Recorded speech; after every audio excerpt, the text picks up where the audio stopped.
Well, that's the end of all speakers, except for me.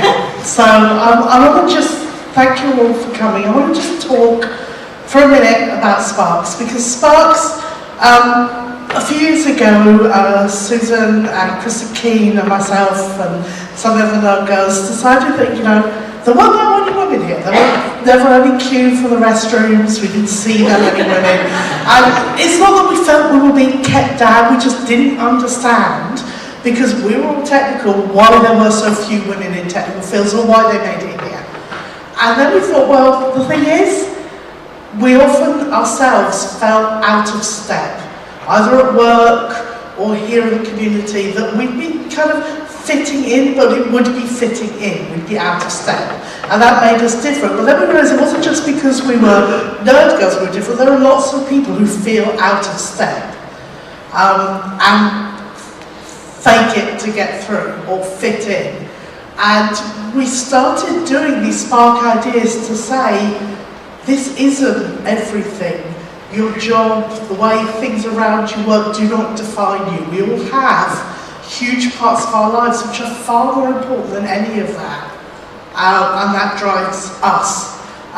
When I came up with the idea for inspirations for this session, I wanted to do one myself, but I've done so many of these sparks on different topics to fill in, and we had great speakers, I decided not to. But I'm going to indulge myself and say this very quickly.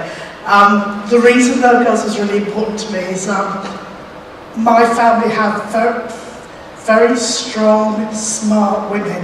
My mother and my grandmother, both of whom were denied an education or a chance to actually were discouraged from pushing themselves forward. Both of them didn't give me that option. I was expected to drive and do, and not necessarily succeed, but reach and do. And, you know, in no way does anyone in my family understand what I do.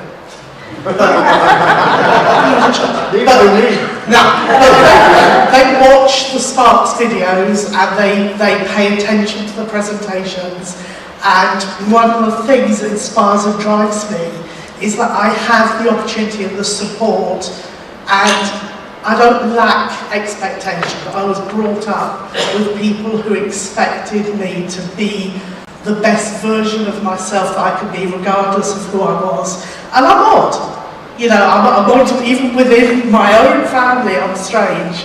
But that's always been okay. And I'm hoping what Spark says is we all have that kernel of something that makes us different, that drives us, that warms us, and you should never hide that. That's something to be celebrated. There are people out there like you that will recognise that in you and be inspired by it. So I hope you enjoy these talks. I really thank everyone for opening their hearts and sharing, because it's really difficult getting up here and doing that. Thank you.